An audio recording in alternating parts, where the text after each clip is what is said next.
Database maintenance. Database maintenance তিন ধরনের maintenance আছে, অটোমেটিক, প্রোঅ্যাক্টিভ, রিঅ্যাক্টিভ। স্বয়ংক্রিয়, অটোমেটিক যেটা স্বয়ংক্রিয়, প্রোঅ্যাক্টিভ মানে ডাইনামিক, রিঅ্যাক্টিভ মানে হচ্ছে সক্রিয়। প্রোঅ্যাক্টিভটাই হচ্ছে ইজি প্রসেস। এই প্রোঅ্যাক্টিভ নিয়ে আমরা একটু আগে আলোচনা যাই। Proactive database maintenance is made easy by sophisticated infrastructure of the Oracle database, including the following main elements. A proactive mainly যে elements গুলো use করে automatic workload and automated task. The automatic workload repository, a repository is a built-in repository in each Oracle database. At regular intervals, database server makes a snapshot of all its vital statistics and workload information and stores this data in the automatic workload repository. এই automatic workflow রেপোজিটরিতে এই ইনফরমেশনগুলো automatically থাকে। এটা কি করে? The capture data can be analyzed by you, by the database itself or both. এখন বুঝতে পারলেন? The automatic workflow repository is a built in repository in each Oracle database.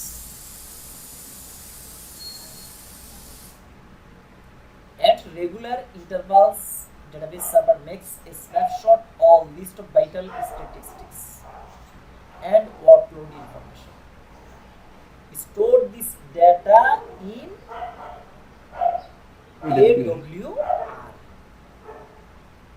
AWR এ কিছু ভিউ আছে ডেটা হোল্ড করার জন্য। এই জন্য এটা আগেই বলেছি আর কি, বিল্ট-ইন রেপোজিটরি প্রত্যেকটা ডেটাবেসের জন্য। আর এই প্রোঅ্যাক্টিভ সিস্টেম ইউজ করে using automated task. The database performs routine maintenance operations such as regular backups, refreshing optimizer statistics, and database health check. এগুলো অটোমেটিক্যালি হয়, প্রোঅ্যাক্টিভ প্রসেসে অটোমেটেড টাস্ক এগুলো। আর এখানে আরেকটা কথা বলেছে যে রিঅ্যাক্টিভ।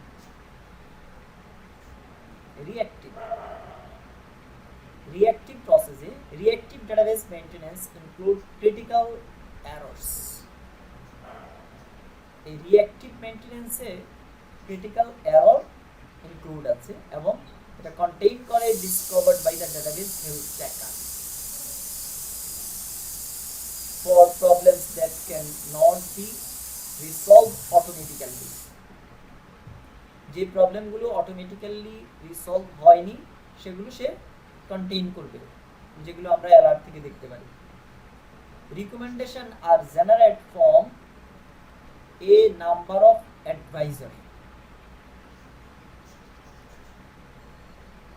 এই যে এই রিঅ্যাক্টিভ মেথডে অ্যাডভাইজারি ইউজ হচ্ছে, এই যে অ্যাডভাইজারি ফ্রেমওয়ার্ক। ক্রিটিক্যাল এরর্স, এটা কন্টেইন করে ক্রিটিক্যাল এরর্স। ক্রিটিক্যাল এরর্স কি সার্ভার অ্যালার্টে যায়, সার্ভার অ্যালার্ট হয়ে অ্যাডভাইজারি ফ্রেমওয়ার্ক হয়ে ওয়ার্ক করে আসে। এই জন্য এখানে বলছে recommendation are generated from a number of advisors, each of which is responsible for a subsystem. For example, there are memory, segment, and SQL advisor.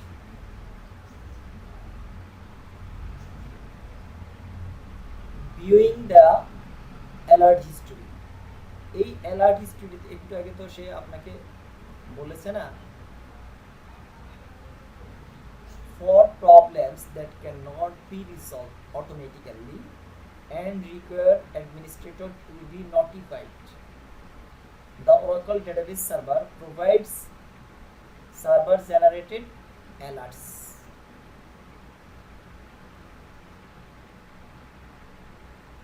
আপনার ডিবিএ কে notify করার জন্য সে কি করে অ্যালার্ট জেনারেট করে। অ্যালার্ট গুলো আপনি কোথা থেকে দেখতে পাবেন দেখেন এই যে পারফরম্যান্স ট্যাবে আমার যে flash Adobe flash player block ঝামেলা হয়ে গেল এই যে অ্যালার্ট হিস্টোরি দেখেছেন audited user instance status mounted এই ইনফরমেশন গুলো আপনি এখান থেকে দেখতে পাবেন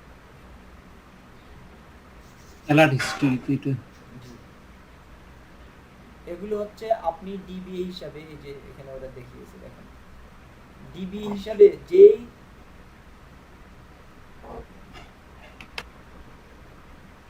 যে এরর গুলো সে অটোমেটিক্যালি ম্যানেজ করতে পারবে না সেগুলো কি করবে জমা করে রাখবে ডিবিএ কে নোটিফাই করার জন্য একজন ডিবিএ এখান থেকে দেখে নিতে পারবে দেখি আমাদের audited user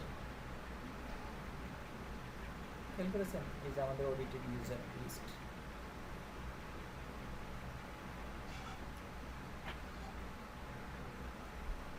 audited user list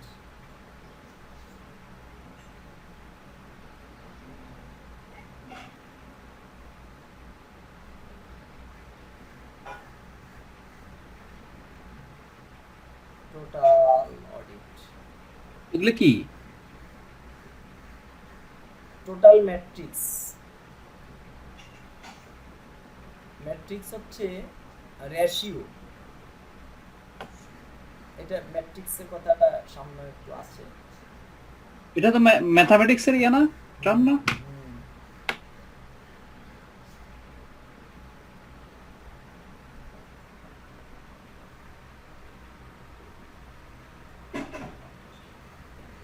আমরা আপনাকে অডিটেড ইউজার দেখিয়েছি ইউজার লিস্ট আবার এখান থেকে আমি ইনস্ট্যান্স স্ট্যাটাসের কি দেখতে পারি লাস্ট নোনস ভ্যালু এত এভারেজ ভ্যালু এত লো ভ্যালু এত দেখেন ইনস্ট্যান্ট শাটডাউন করেছেন না আপনি কয়বার শাটডাউন করেছেন দেখেন ইনফরমেশন আছে কিনা ইনস্ট্যান্সের ইনফরমেশন দুইবার দেখা যাইতেছে দুইবার আমরা না দুইবার রিস্টার্ট দিলাম তার মানে এখান থেকে আপনি ইনস্ট্যান্স কখন আপ হয়েছে কখন ডাউন হয়েছে সেই ইনফরমেশন গুলো পাচ্ছেন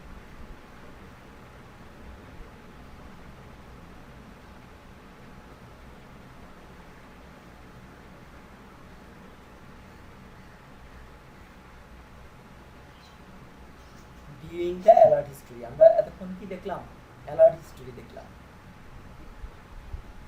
টার্মিনোলজি এই মেইনটেনেন্সে যে টার্মিনোলজি গুলো ইউজ হচ্ছে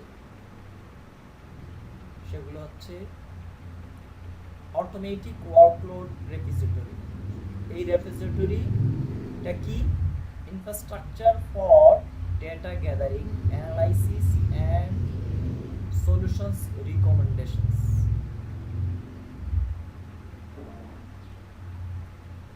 তারপরে ইউজ হবে কি AWR baseline এই বেসলাইনটা কি a set of AWR snapshot for performance comparison automatic workload repository snapshot performance snapshot গুলো কানেকশন যে স্ন্যাপশট গুলোকে ARW বেসলাইন বলা হচ্ছে একটা স্ন্যাপশট না স্ন্যাপশট সেট টোটাল সেটটাকে ARW বেসলাইন বলা হচ্ছে তারপর হচ্ছে ম্যাট্রিক ম্যাট্রিক কি জিনিস rate of change in a cumulative statistics আপনার যে ধারাবাহিকভাবে যে চেঞ্জ হয়ে গেছে তার একটা rate estimate. Statistics, data collection, providing database object detail.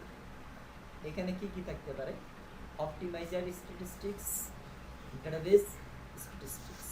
Optimiser আবার দুই ধরনের, এখানে বলছে অবশ্য ইউজড বাই কোয়ারি অপটিমাইজার। এই স্ট্যাটিস্টিক্সই থাকবে কোয়ারি অপটিমাইজারের পরিসংখ্যান ডেটাটা। থ্রেশহোল্ড মানে বাউন্ডারি থাকবে, ম্যাট্রিক্সের বাউন্ডারি ভ্যালুটা কত, ম্যাট্রিক্সের বাউন্ডারি ভ্যালু। এই টার্মিনোলজিগুলো ডেটাবেস মেইনটেনেন্সে ইউজ হয়।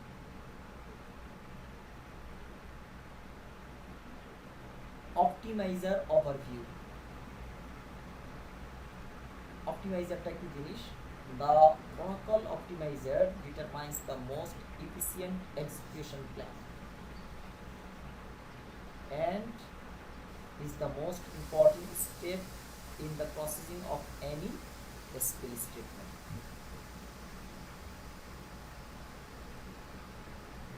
Optimizer determine করে efficient execution plan,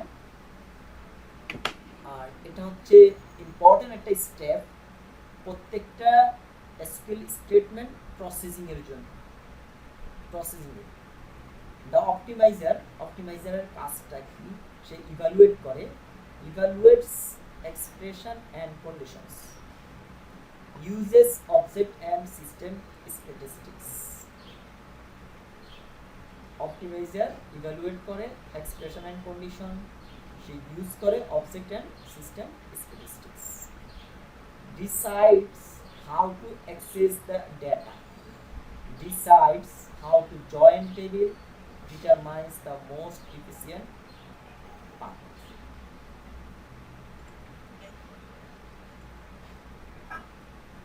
The information necessary to the optimizer includes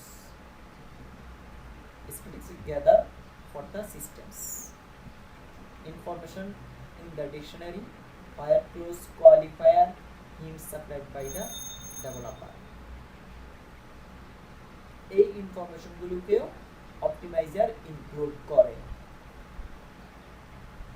এখানে অবশ্য বলে দিয়েছে যে Oracle optimizer has two names based on its functionality: query optimizer and automatic tuning optimizer. Optimiser দুই ধরনের, একটা হচ্ছে query optimizer, একটা হচ্ছে tuning optimizer, automatic tuning optimizer. এই অপটিমাইজার স্ট্যাটিস্টিক্স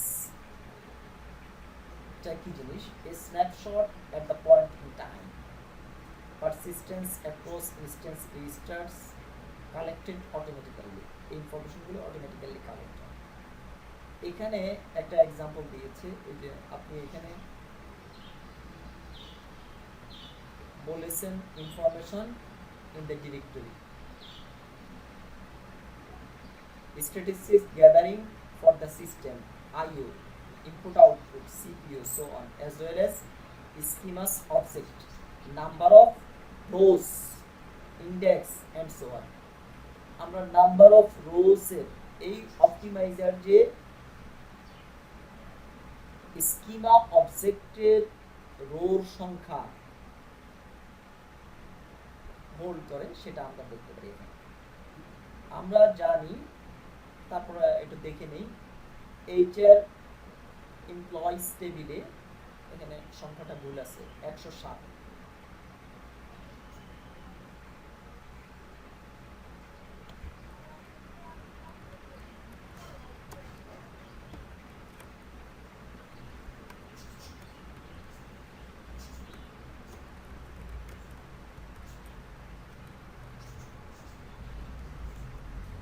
কয়টা রো দেখাচ্ছে? 107। এটা আমি পেজের স্ক্রিনাতে দেখলাম, এটা আমি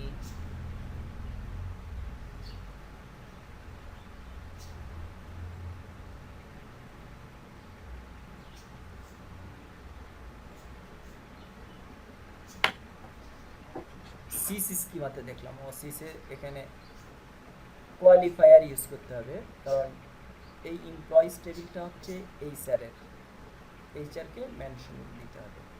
কয়টা আছে? 107। এই ইনফরমেশনটা সে কোথা থেকে দেখাচ্ছে? এমপ্লয়িজ টেবিল থেকে কয়টা রো আছে।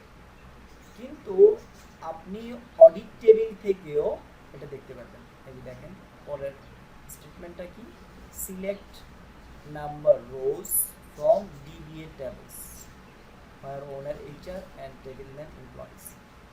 ডিবিএ টেবলসেও এই এমপ্লয়িজ টেবিলে কয়টা রো আছে সেই ইনফরমেশনটা আছে। আপনি চাইলে ডিবিএ টেবলস থেকেও এই ইনফরমেশনটা দেখতে পারেন। বুঝতে পেরেছেন ইস্যুটা? এই জন্য একটু আগে আমি আপনাকে দেখিয়েছি আর কি, যে রোর সংখ্যা, ইন্ডেক্স এটসেট্রা এগুলো এই স্ট্যাটিস্টিকগুলো অপটিমাইজারে থাকে। Size of table index in data blocks, number of rows, average row size, height and number of directly rows, etc. Automatic workload repository, আমরা যে ডেটাবেস মেইনটেনে প্রোঅ্যাক্টিভে বলেছি, সে কি করে অটোমেটিক ওয়ার্কলোড রেপোজিটরিটা ইউজ করে এবং অটোমেটিক কিছু কাজকর্ম করে। একটু আগেও বলেছি যে এই AWR হচ্ছে building repository of performance information. Performance ইনফরমেশনের জন্য এটা বিল্ডিং, প্রত্যেকটা ডেটাবেজের জন্য। এই রেপোজিটরিতে অনেকগুলো ভিউ আছে, যে ভিউগুলো থেকে আমরা ডেটা দেখতে পারি। এই রেপোজিটরিতে কি জমা থাকে? Snapshot of database matrix taken every 60 minutes. প্রত্যেক 60 মিনিটের একটা ম্যাট্রিক্স স্ন্যাপশট আকারে এই রেপোজিটরিতে জমা থাকে। এটা কয়দিন থাকবে? Retain for 8 days. এই রিটেনশন পলিসিটা আনডু পলিসির মতো আপনি মডিফাই করতে পারবেন। Foundation for all self management function, all self management function এখানে কি আছে? তৈরি করা আছে। এখানে দেখাচ্ছে ইন মেমোরি স্ট্যাটিস্টিক্স M1 কি করে 60 মিনিট পর। M1 একটা প্রসেস, এই প্রসেস হচ্ছে মেমোরি। M1টা তাহলে কি স্ন্যাপশটটা নিচ্ছে? হ্যাঁ, স্ন্যাপশটটা সে কি করেছে এই ARW তে নিয়ে নিচ্ছে স্ন্যাপশট আকারে। কোথা থেকে নিচ্ছে দেখেন, ইন মেমোরি স্ট্যাটিস্টিক্স SGA থেকে। মেমোরিতেই তো আপনার পারফরম্যান্সটা পরিসংখ্যান থাকে, ডেটা থাকে, সেই মেমোরি থেকে M1 প্রত্যেকটা প্রতি 60 মিনিটের একটা একটা করে স্ন্যাপশট নিয়ে নিচ্ছে। বলে দিয়েছে ম্যানেজেবিলিটি মনিটর। M1 হচ্ছে ম্যানেজেবিলিটি মনিটর। এখানে বলে দিয়েছে snapshot retain for 8 days. You can modify both snapshot interval and the retention interval।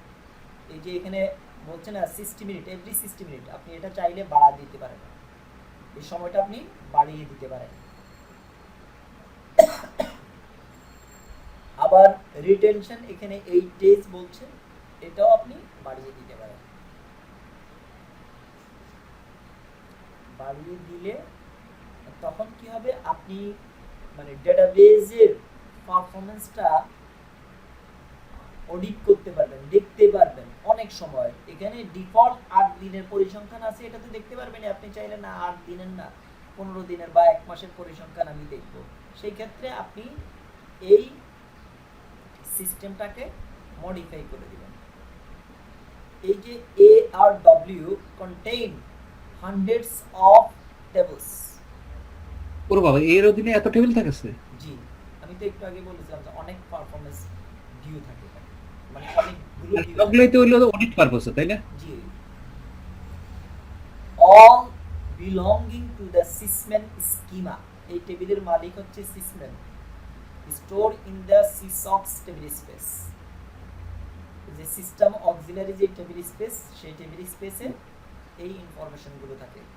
Oracle recommends that the repository be accessed only through Enterprise Manager or DBMS workload repository package to work with the ARW. Direct DML against the repository table is not supported। Directly DML operation চালিয়ে, select statement চালিয়ে আপনি data দেখতে পারবেন না। Data দেখার দুটো process, একটা হচ্ছে এন্টারপ্রাইজ ম্যানেজার ইউজ করে, আর একটা হচ্ছে ডিবিএমএস ওয়ার্কলোড রেপোজিটরি প্যাকেজ, মানে PLSQL প্যাকেজ। PLSQL ইউজ করে আপনি দেখতে পারবেন। Enterprise manager and the ARW। এই যে এখানে দেখিয়েছি দেখেন, snapshot retention 8 days, snapshot interval 60 minutes। আমরাও যাই,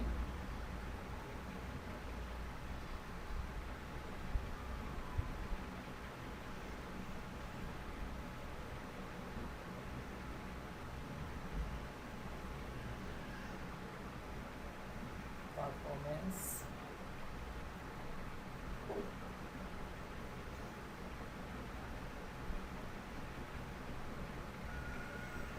alert history,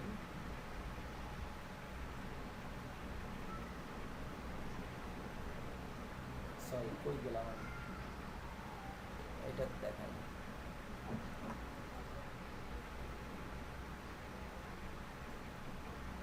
ও সার্ভার থেকে যেতে বলছে, সরি আমি পারফরম্যান্স থেকে চলে গেছি। এই যে server automatic workload repository, server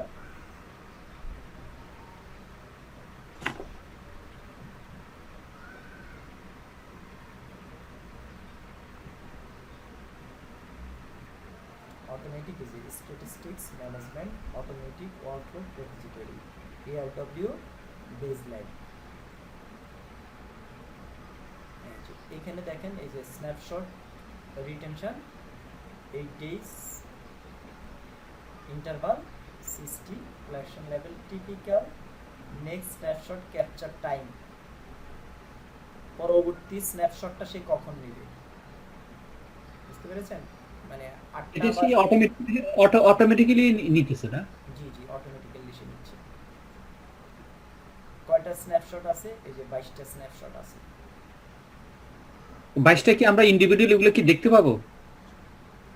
এই যে 22টা স্ন্যাপশট।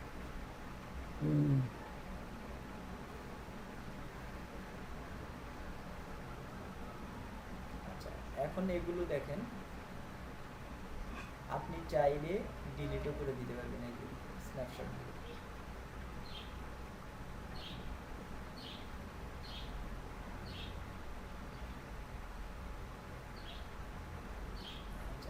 এখন এই যে টাইম, রিটেনশন পিরিয়ড, ইন্টারভাল, এগুলো আপনি এডিট করে দিতে পারবেন। ধরেন এই ডিসেসক আমি বাড়াইতে কমাইতেও পারি। হ্যাঁ, এই যে আমি এটা 10 দিন করে দিলাম। তারপর হচ্ছে স্ন্যাপশট ইন্টারভাল 2 hours। ওকে, এখন দেখেন snapshot retention 10 days, snapshot interval. তাহলে তো এটা তো মনে এক্সিস্ট করবে, আমরা ফার্দার ইয়া করা পর্যন্ত এটাই থাকবে আর কি। জি জি, আপনি আপনি পরবর্তীতে চেঞ্জ না করা পর্যন্ত এটাই থাকবে। আর তারপর হচ্ছে এ- এটা এটা এই যে আমরা এডিটটা করলাম, এটা কি কোনো সুবিধা অসুবিধা আছে? সুবিধা অসুবিধা হচ্ছে সে স্ন্যাপশটটা কতক্ষণ পর পর নিবে, আর হচ্ছে কয়দিন থাকবে, আপনি কয় দিনের ইনফরমেশন দেখতে চান। এখন 10 দিনের ইনফরমেশন থাকবে, 10 দিন পর্যন্ত ইনফরমেশনটা। এখানে ম্যানেজিংটা দেখিয়েছে, আমি অলরেডি আপনাকে এটা চেঞ্জটা দেখিয়েছি আর কি। রিটেনশন পিরিয়ড ডিফল্ট কত থাকে, তারপরে ইন্টারভাল কত থাকে, এটাকে আবার চেঞ্জও করা যায়, সেটাও দেখাইলাম। এখানে আপনাকে বলা হয়েছে যে আপনি এই এটা মেনটেন, একটা হচ্ছে অটোমেটেড প্রসেস, একটা হচ্ছে প্রোঅ্যাক্টিভ, একটা হচ্ছে রিঅ্যাক্টিভ। এই তিনটা প্রসেস, অটোমেটিকটা তো স্বয়ংক্রিয়ভাবে সে কাজ করে যাবে, প্রোঅ্যাক্টিভ ডাইনামিক্যালি কাজ করবে, রিঅ্যাক্টিভ এটা সক্রিয় থাকবে, এটা এররগুলো কন্টেইন করবে। এররগুলোর মধ্যে দুই ধরনের এরর আছে, কিছু ডায়াগনস্টিকে চলে যাবে, ডায়াগনস্টিকে চলে গেলে সে এটা ইনস্ট্যান্ট সলভ করে ফেলবে, যেগুলো ইনস্ট্যান্ট সলভ হবে না সেগুলো সার্ভার অ্যালার্টে চলে যাবে। সার্ভার অ্যালার্ট থেকে সেগুলো আবার চলে আসবে অ্যাডভাইজার হয়ে এআরডব্লিউ তে। এখন এই ইনফরমেশনগুলো এআরডব্লিউ তে জমা থাকবে, আপনি চাইলে ইনফরমেশন গুলো দেখতে পারবেন যদি প্রয়োজন মনে করেন যে আমার ডেটাবেজের মেইনটেনেন্সে কোথায় কি হচ্ছে।